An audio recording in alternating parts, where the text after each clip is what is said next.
Could Bersatu be leaving PN soon? After months of escalating tensions with ally PAS, Bersatu President Muhyiddin Yassin's remarks today appear to hint at the party's possible exit from the coalition. Meanwhile, DAP has stressed that they will remain in Pakatan Harapan. All this and more on KiniNews. Tensions between Bersatu and PAS continued, with Bersatu President Muhyiddin Yassin claiming that his party has been sidelined and shut out of key decisions within Perikatan Nasional. In a statement today, Muhyiddin criticized PN chairperson Ahmad Samsuri Mokhtar. He accused Samsuri of unilaterally pursuing an electoral pact with BN or sidelining Bersatu from seat negotiations for the Negeri Sembilan election. Muhyiddin said the move was driven by political realignment rather than genuine Malay unity. Nevertheless, he wished PN well and said Bersatu would not look back. He added that the party would continue to stand firm and move forward, carrying the banner of its struggle for the sake of Malaysia and all of its people. In his statement, Muhyiddin also expressed disappointment with the PN leadership, accusing it of denying Bersatu its right as a coalition member. He criticized PN Information Chief Anwar Musa for accusing Bersatu of voluntarily parting ways with the coalition. Muhyiddin said seat negotiations with Bersatu for the state election had been discontinued and deliberately halted on unreasonable grounds. He added that Bersatu had not been invited to attend a special meeting of the PN Supreme Council, where the allocation of seats among the coalition's component parties was finalized. He questioned why Bersatu was being accused of acting ahead of the coalition's decision when it had not been invited to the meeting in the first place. The statement came just hours after PN component parties without Bersatu unveiled their 11 candidates for the Negeri Sembilan polls, complementing BN's contest in the remaining 25 seats. PN unveiled its candidates for the Negeri Sembilan polls last night, with the coalition set to contest 11 seats. During the candidate announcement ceremony, PN chairperson Ahmad Samsuri Mokhtar confirmed that the coalition had reached an agreement with BN. Under the arrangements, BN will contest the remaining 25 seats to avoid splitting the opposition votes against the ruling Pakatan Harapan. Hadirin dan hadirat sekalian, malam tadi kita sama-sama menyaksikan Tok Mat selaku pengerusi Barisan Nasional Negeri Sembilan yang menyebut dalam pengisytiharan calon Barisan Nasional bahawa Barisan Nasional akan ada suatu persefahaman dengan rakan untuk berdepan dalam pilihan raya di Negeri Sembilan ini. Malam ini rakan itu akan mengisytiharkan calon. Malam ini rakan yang disebut sebagai rakan yang baik akan mengisytiharkan calon memulakan langkah ini. Tadi telah disebut oleh Datuk Dominik, Presiden Gerakan. Saya ulang lagi, kita akan melengkapkan 11 campur dengan yang diisytiharkan malam tadi, 25 menjadikan 36 calon yang akan bertanding dalam pilihan raya Negeri Sembilan kali ini. Moving on to DAP, its Secretary General Anthony Loke said the party will not leave Pakatan Harapan and will remain with the coalition until the end of the unity government's term. In an interview with Channel News Asia, he said DAP would not be able to go far on its own, adding that the only avenue for the party to contest independently would be if it became part of the opposition. He said he believes coalition politics is necessary because meaningful change can only happen from within the government. He added that quitting Harapan would play into the hands of its political opponents who do not want DAP in government. Loke also told CNA that while DAP is loud on certain issues, some of its supporters feel that the party is not vocal enough. But he argued that governing is about results, not rhetoric. He said what matters is delivering within the constraints of a coalition government. Loke also credited Prime Minister Anwar Ibrahim's administration with maintaining economic growth of about 5% annually and improving Malaysia's international standing. Last December, Loke said DAP would reassess its role in the government if it failed to deliver meaningful reforms within 6 months. The 6-month deadline ended last month. However, he had also clarified that reassessment did not mean withdrawing support for the Madani government or triggering political instability.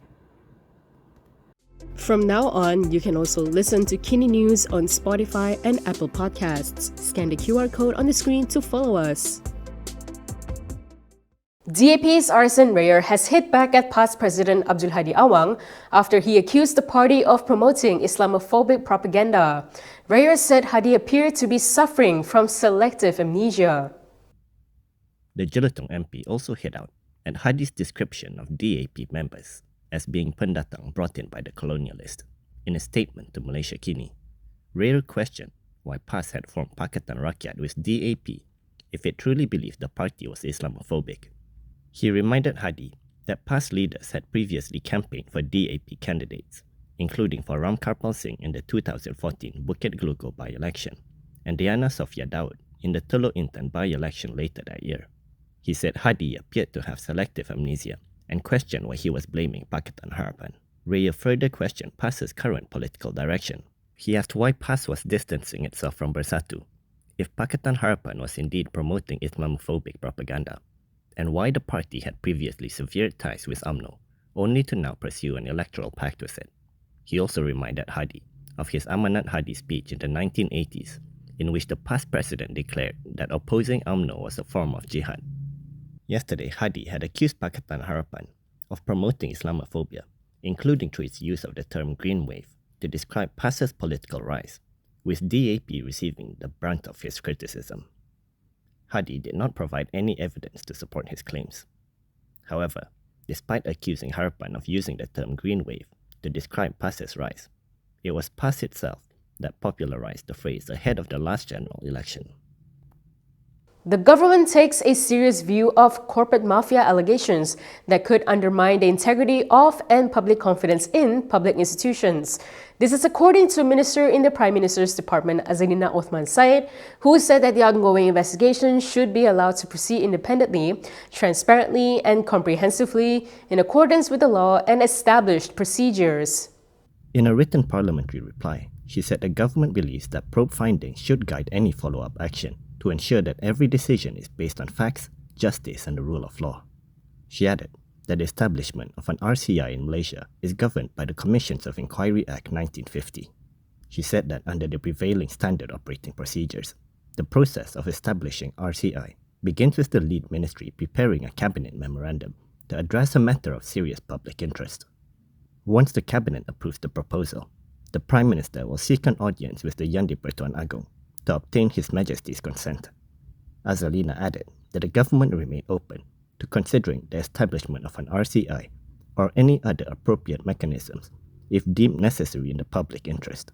She said any consideration of a proposal to establish an RCI on the matter will be made in accordance with the procedures and requirements provided for under the law. Azalina was responding to a question from Arsen Rayer on the status of investigations into the alleged corporate mafia case and a proposal to establish an RCI to investigate the matter. The founder of the network school in Johor is seeking a meeting with Prime Minister Anwar Ibrahim. This was after the tech commune in Forest City came under the authorities' scrutiny recently. In a post on X last night, American tech investor Balaji Srinivasan questioned whether the global tech community should continue investing in Malaysia following authorities' crackdown on the commune. He said if Malaysia still wants continued global tech investment, if it wants to be a top 20 tech hub, and if it wants them to revitalize Forest City, then they request an audience with the Prime Minister's office. The meeting, he added, could facilitate discussions on the terms of a memorandum of understanding between Network School and Putrajaya. He stressed that the community already complies with Malaysia's laws and respect the country's sovereignty. He further stated that all further investment by Network School in Malaysia is on hold pending sufficient assurance against the recurrence of certain issues. He also claimed that investment plans by other investors into Forest City have also been similarly halted. According to Balaji, Network School has invested more than 100 million ringgit in Malaysia. He added it has created jobs, supported Malaysian startups, and contributed to businesses around Forest City.